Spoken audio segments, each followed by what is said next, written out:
Hi friends, welcome to Mahi recipes இன் தமிழ். நம்ம இன்றைக்கி இந்த வீடியோவில் ஒரு பர்ஃபெக்டான ரசம் எப்படி செய்யணும் தான் பார்க்க போகிறோம்.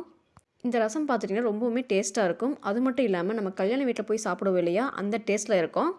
இந்த ரசம் பார்த்துட்டிங்கன்னா 4 to 5 பேர் அளவுக்கு சாப்பிட்லாம். இப்போ இந்த பர்ஃபெக்டான ரசம் எப்படி செய்யணும்னு பார்க்கலாம்.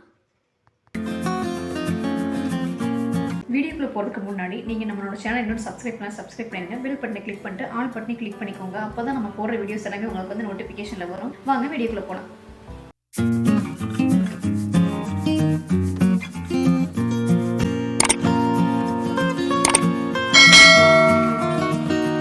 ரசம் செய்கிறதுக்கு ஃபஸ்ட்டு புளியை ஊற வச்சுக்கலாம். அதுக்கு லெமன் சைஸ் அளவுக்கு புளியை எடுத்துக்கோங்க. இப்போ தேவையான அளவு தண்ணி சேர்த்து ஊற வச்சுக்கோங்க. நான் பச்சை தண்ணியில் தான் ஊற வைக்க போகிறேன். உங்களுக்கு புளி சீக்கிரம் கரையும்னு நினச்சிங்கன்னா நீங்கள் சுடுதண்ணி கூட பயன்படுத்திக்கலாம். இது ஒரு பக்கம் ஊறிட்டு இருக்கட்டும். இப்போது 1 டேபிள் ஸ்பூன் அளவுக்கு சீரகம் சேர்த்திக்கோங்க.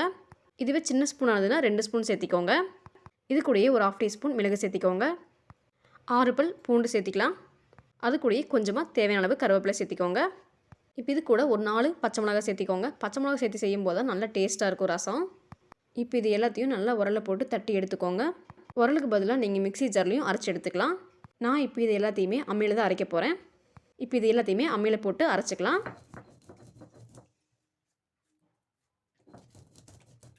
இப்போ சீரகம் மிளகு நல்லாவே நுணுங்கிருச்சு. இப்போ இந்த டைமில் நம்ம பூண்டு சேர்த்திக்கலாம்.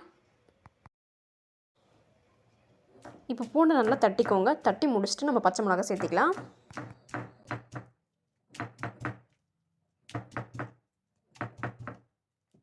இப்போ பூண்டு எல்லாத்தையும் நல்லா தட்டியாச்சு. இப்போ பச்சை மிளகாய் சேர்த்திட்டு நல்லா கொரன்னு அரைச்சி எடுத்துக்கோங்க.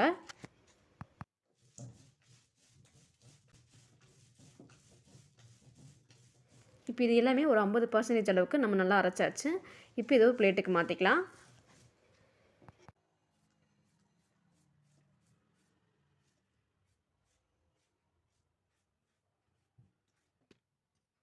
இப்போ நம்ம ஊற வச்ச இந்த புளி நல்லாவே ஊறிடுச்சு. இப்போ இதை நல்லா கரைச்சி எடுத்துக்கலாம். இப்போ புளியை நல்லா கரைச்சி எடுத்தாச்சு. இப்போ இதில் தக்காளி சேர்த்திக்கலாம்.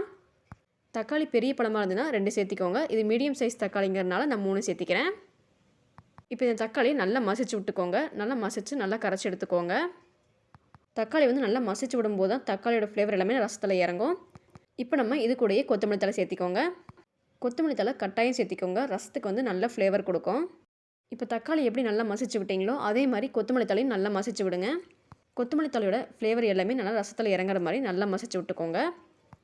இப்போ புளித்தண்ணியில் தக்காளியும் சரி கொத்தமல்லி தழையும் சரி நல்லா மசிச்சு விட்டாச்சு. அதோடய ஃப்ளேவர் எல்லாமே நல்லா இறங்கியிருக்கும். ரசம் வைக்கிறதுக்கு புளி கரைசலும் ரெடி பண்ணியாச்சு, பேஸ்ட்டும் ரெடி பண்ணியாச்சு. இப்போ நம்ம ரசம் வைக்க ஸ்டார்ட் பண்ணிடலாம். ரசம் வைக்கிறதுக்கு 2 டேபிள் ஸ்பூன் அளவுக்கு ஆயில் சேர்த்திக்கோங்க. எண்ணெய் சூடானதும் ஒரு 1/2 டீஸ்பூன் அளவுக்கு கடுகு சேர்த்திக்கோங்க. கடுகு பொரிஞ்சு வந்ததும் வாசனைக்காக 1/4 டீஸ்பூன் அளவுக்கு வெந்தயம் சேர்த்திக்கோங்க. இப்போ 3 வரமிளகாயை கிள்ளிட்டு சேர்த்திக்கோங்க. அது கூடயே தேவையான அளவு கருவேப்பிலை சேர்த்திக்கோங்க. இப்போ இது எல்லாத்தையும் நல்லா ஒரு முறை மிக்ஸ் பண்ணி விட்டுட்டு நம்ம அரைச்சி வச்சுருக்கோம் இல்லையா சீரகம் மிளகு பூண்டு அதை சேர்த்திக்கலாம். இப்போ இது எல்லாத்தையும் ஒரு முறை நல்லா கலந்து விட்டுருங்க. கலந்து விட்டதுக்கப்புறம் 1/4 டீஸ்பூன் அளவுக்கு மஞ்சள்தூள் சேர்த்திக்கோங்க. அது கூடயே ஒரு 1/4 டீஸ்பூன் அளவுக்கு பெருங்காயத்தூள் சேர்த்திக்கோங்க. எல்லாத்தையும் நல்லா சேர்த்துனதுக்கப்புறமா பச்சை வாசனை போகிற வரைக்கும் நல்லா வதக்கி விட்டுக்கோங்க. இது கூடயே புளிக்கரைசல் சேர்த்திக்கோங்க. புளிக்கரைசல் சேர்த்திட்டு ஒரு 1 நிமிஷத்துக்கு சிம்மில் வச்சுட்டு நல்லா வதக்கி விட்டுக்கோங்க. புளிக்கரைசல் கொஞ்சமாக சேர்த்திக்கோங்க. அந்த பேஸ்ட் எந்த அளவுக்கு இருக்கோ அந்தளவுக்கு சேர்த்திக்கோங்க. இந்த மாதிரி புளிக்கரைசல் சேர்த்தும் போது சீரகம் மிளகு எதுவுமே அடிப்பிடிக்காது. ஒரு நிமிஷத்துக்கு நம்ம நல்லா குக் பண்ணிக்கலாம். இப்போ பாருங்கள் பச்சை வாசனை எல்லாமே போயிடுச்சு. இப்போ நம்ம கரைச்சி வச்சுருக்கிற புளிக்கரைசலை சேர்த்திக்கலாம். இப்போ உங்களுக்கு எந்த அளவுக்கு புளிப்பு வேணுமோ அந்தளவுக்கு பார்த்துட்டு தண்ணி சேர்த்திக்கோங்க. ரொம்ப தண்ணி சேர்த்திடாதீங்க, அப்போ டேஸ்ட் இல்லாமல் போயிடும். அளவாக சேர்த்திக்கோங்க. இப்போது ரசத்துக்கு தேவையான உப்பு சேர்த்திக்கோங்க. இப்போ இது எல்லாத்தையும் நல்லா கலந்து விட்டுடலாம். இப்போ எல்லாத்தையும் நல்லா கலந்து விட்டாச்சு. இப்போ அடுப்பை முழுமையாக கம்மி பண்ணிக்கோங்க. சிம்லேயே இருக்கட்டும். இப்போ பாருங்கள் இந்த அளவுக்கு நல்லா ரசம் நுர கட்டி வரணும். இப்போ பாருங்கள் லைட்டாக கொதி வர ஆரம்பிக்குது. கொதி வர ஆரம்பித்த உடனே நம்ம ஸ்டவ் ஆஃப் பண்ணிடலாம். இப்போ கொதி வர ஆரம்பிச்சிருச்சு. இப்போ ஸ்டவ் ஆஃப் பண்ணிடுங்க. இப்போ நமக்கு ஒரு கல்யாண வீட்டில் சாப்பிட்ற மாதிரியே ஒரு பர்ஃபெக்டான ரசம் தயாராகிடுச்சு. இதே மெத்தடில் நீங்கள் கண்டிப்பாக வீட்டில் ட்ரை பண்ணி பாருங்கள். ரொம்பவுமே சூப்பராக இருக்கும். கண்டிப்பாக வீட்டில் ட்ரை பண்ணி பாருங்கள். ரெசிபி நல்லா இருந்துச்சுன்னா உங்கள் ஃபேமிலி ஃப்ரெண்ட்ஸுக்கு எல்லாத்துக்குமே ஷேர் பண்ணுங்கள். மறக்காமல் நம்ம சேனலை சப்ஸ்கிரைப் பண்ணி வச்சுக்கோங்க. சப்ஸ்கிரைப் பண்ணால் மட்டும்தான் நான் போகிற வீடியோஸ் எல்லாமே உங்களுக்கு வந்து நோட்டிஃபிகேஷனில் வரும். ஸோ நம்ம சேனலில் போடக்கூடிய வீடியோஸ் எல்லாமே நீங்கள் மிஸ் பண்ணாமல் பார்க்குறதுக்கு சேனலை சப்ஸ்கிரைப் பண்ணி வச்சுக்கோங்க. நெக்ஸ்ட் ரெசிபியில் மீட் பண்ணலாம். தேங்க்யூ.